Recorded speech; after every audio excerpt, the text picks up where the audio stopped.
Buenas tardes, profesor. Ahora le voy a explicar un poco cómo fue que yo resolví el parcial número 1. Ok, primero iniciamos con este primer problema que dice que un trabajador lanza una herramienta hacia su ayudante que está en el suelo. ¿Cuál es la velocidad horizontal mínima para que el objeto pase justo por el punto B? Es decir, en este punto que se encuentra a 6 metros de forma horizontal y a 4 metros vertical. Entonces lo pide determinar el punto de impacto encontrado en la distancia S, que es la distancia que encontramos aquí en el suelo, que es cuando termina la trayectoria parabólica, donde cae la herramienta. Entonces, primero vimos cuáles eran los valores que teníamos en Y y cuáles eran los que teníamos en X. En Y teníamos que tener una distancia de 4 metros hasta B y luego otra de B hasta C de 4 metros. Lo podemos observar aquí. 4 metros hasta B y 4 metros hasta C. La velocidad inicial de Y es 0. Sin embargo, cuando va iniciando trayectoria parabólica, lo que va a actuar en Y va a ser una gravedad. Entonces, la podemos observar aquí. V de Y va a ser la gravedad negativa en este caso porque va hacia abajo. Tomé mi eje de coordenadas hacia abajo negativas y hacia arriba positivas. Entonces, en X tenemos una distancia de 6 hasta B y luego una de S. Entonces, yo le llamé P a la distancia total donde termina toda la trayectoria y tenemos una velocidad inicial en X. Lo podemos observar aquí en este diagrama junto. Hacia la izquierda lo tomé como X negativas, X positivas hacia la derecha y Y positivas hacia arriba. Ok, utilizamos dos ecuaciones. Ecuaciones que la delta X igual a la velocidad en X por el tiempo y delta Y es igual a la velocidad en Y inicial por el tiempo más un medio de la gravedad por el tiempo al cuadrado. Entonces, nos pide primero cuál es la velocidad en este punto B. Entonces, primero tenemos que ver cuál es el tiempo desde A hasta B.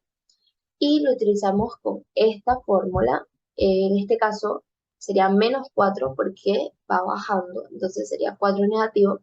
Y la gravedad también va hacia abajo, entonces sería menos 9.81 y nos dio un tiempo de 0.90.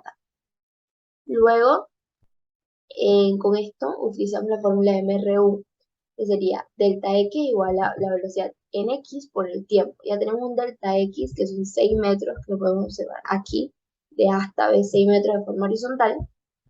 Y luego introducimos ese tiempo y encontramos que nuestra velocidad en X es 6.64 metros por segundo. Y luego nos pide el problema cuál es la distancia S. Entonces, nosotros tenemos una altura total de 8 metros y ya tenemos una velocidad en X que ya encontramos que va a permanecerse constante.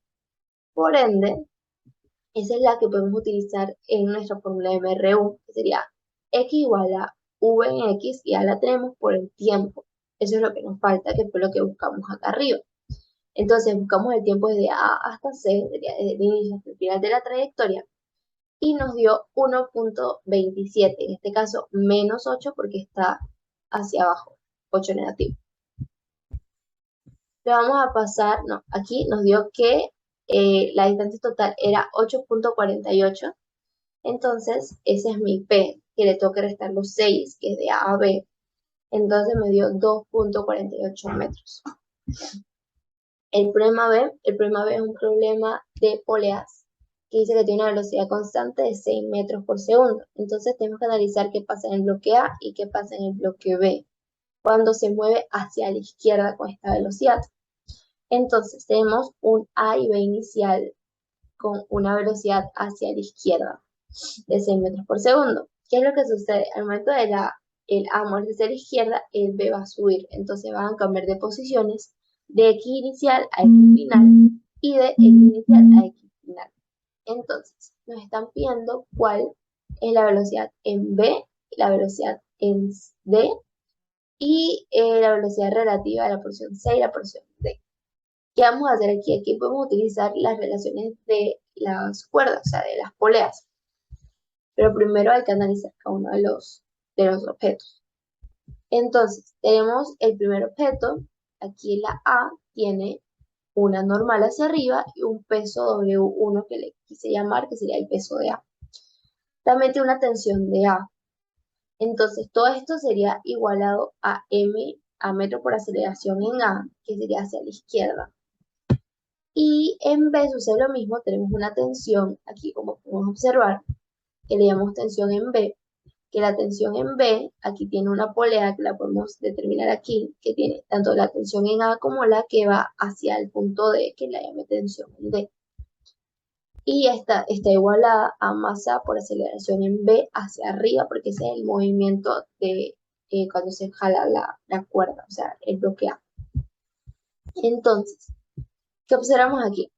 Que X de A tenemos un solo valor, pero en X de B tenemos tres cuerdas, una, dos y tres. Una que tiene el tramo C, otra que tiene el tramo D y esta que se encuentra en el centro.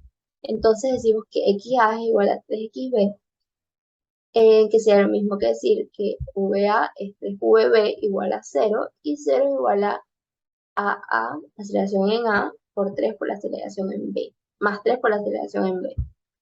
Entonces, con estas relaciones podemos encontrar cuánto vale nuestra aceleración en B, ya que el problema nos está dando la aceleración en A. En este caso, la aceleración en A es negativa porque va hacia la izquierda, entonces se convierte en 6 metros por segundo sobre 3, que da 2 metros por segundo. Luego, ¿qué nos pide? La velocidad en D. Sin embargo, podemos observar aquí que D se encuentra en esta cuerda a que le llamamos nosotros distancia XB. Entonces podemos hacer relación que XB más XD es igual a 0, es igual a constante. Es decir, que XB más XD es igual a VB más VD es igual a 0. Entonces con esto sacamos que VD es menos 2. Luego nos piden la velocidad relativa, es decir, el cambio de distancia. El cambio de velocidad sería de VC menos VD. Ya tenemos VD, nos faltaría cuánto vale VC. Vamos a observar que VC se encuentra en la misma cuerda de que está jalando el bloque A, que fue la distancia XA que nosotros llamamos. Entonces, por medio de lo de constante, podemos determinar que XA más XC es igual a la constante, por ende VA más VC es igual a 0. Y sacamos cuánto vale nuestra velocidad en C. Entonces queda velocidad en C, 6 positivo, menos la velocidad en B, que es menos 2, sería más 8 metros por segundo. Luego pide el problema número 3, que habla de como una carretera, una curva. Entonces, ¿qué es lo que sucede? Aquí van a ver tanto fuerza centrípeta como centrífuga, aceleración normal, aceleración tangencial. Eso es lo primero que podemos observar cuando vemos un problema de esta forma. Entonces, nos está diciendo que tiene una masa de 0.5 por gravedad, una aceleración de 0.5 por gravedad. Entonces, también nos dice que hay una distancia de 0.6 desde la calzada al centro de la masa y nos están dando un radio. Entonces, nos toca buscar cuánto es la velocidad del vehículo. Entonces, vemos que esta distancia D es la de 0.6 y esto tiene un radio de 100. Entonces, nosotros tenemos una aceleración de 0.5 gravedad, que sería 4.91. Entonces nos piden la velocidad. ¿Qué podemos hacer? Podemos despejar la fórmula de aceleración normal. Es igual a velocidad al cuadrado sobre esto que es como la curvatura, más o menos la de curvatura. Entonces, este caso sería el radio menos la distancia que hay desde el centro de gravedad hasta la calzada, centro de masa hasta la calzada. Entonces nos da 100, que es esa distancia del radio, menos el 0.6, y sacamos que nuestra velocidad es de 79.5. Luego, la primera pregunta era que dijéramos algo relacionado o alguno de nuestros tres problemas y cómo lo podemos observar en nuestra vida cotidiana, o dar algún ejemplo de uno de estas tres cosas. Entonces yo agarré el ejemplo número 2 que tiene que ver con las poleas, que cotidianamente lo podemos encontrar, por ejemplo, en montacargas, en sensores, todo este tipo de cosas.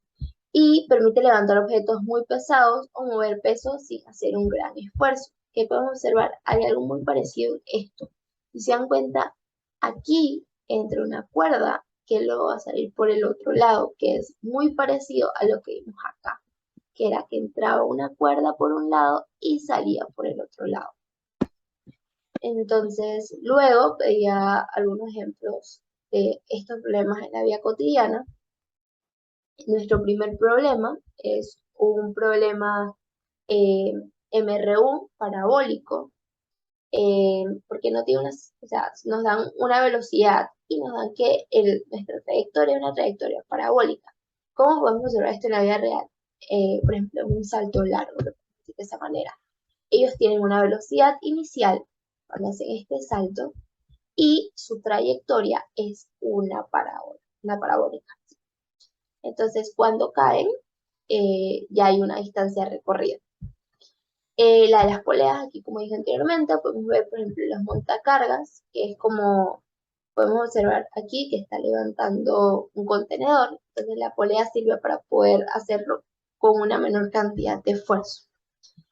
Y la tercera, que es una de curvaturas, vemos que es una trayectoria circular al momento de hacer una curva, lo podemos ver en los kartings, en los karts. Entonces, ellos al momento de hacer una curva tienen que tener en cuenta muchas cosas y, por ejemplo, cuando se vuelcan es porque hay una aceleración o una fuerza centrífuga que está haciendo que se salga de la trayectoria. Entonces, en esta actúa tanto una aceleración normal como una aceleración tangencial, como podemos ver en esta última, una aceleración tangencial tangente a la curvatura y una aceleración normal que va hacia el centro de esta trayectoria circular. Cambiaría alguno de los casos presentados para obtener una solución más eficiente. Siento que algo que podíamos cambiar un poquito para hacerlo un poquito más hacia la realidad es que cuando nosotros lanzamos una herramienta, en el caso 1, va con una velocidad no solamente en X, sino que en Y, porque los tiramos de forma inclinada, eso es lo que con un ángulo se puede hacer de esa forma. Entonces, sí, eso es lo que cambiaría porque esta está saliendo de forma horizontal y no es tan eficiente, siento yo. Entonces, con un ángulo podemos observar que va a llegar a una altura máxima y va a bajar de forma parabólica hasta cierta distancia a partir de ese tiro. En la segunda, que es la de las poleas, siento que no cambiaría nada porque al final es como muy eficiente y algo muy acercando a la realidad de todo el sistema. Es un sistema equivalente. Entonces, esa parte la veo bien. Y en la tercera creo que tampoco porque estamos teniendo en cuenta todos los factores de una aceleración normal, tangencial, una fuerza centrífuga, centrípeta hasta el centro, y estamos tomando en cuenta las distintas aceleraciones que tiene, los radios de curvatura y las distancias que hay desde el centro de gravedad del objeto hasta la posición que tiene. Entonces, el que cambiaría sería el primero. Y gracias.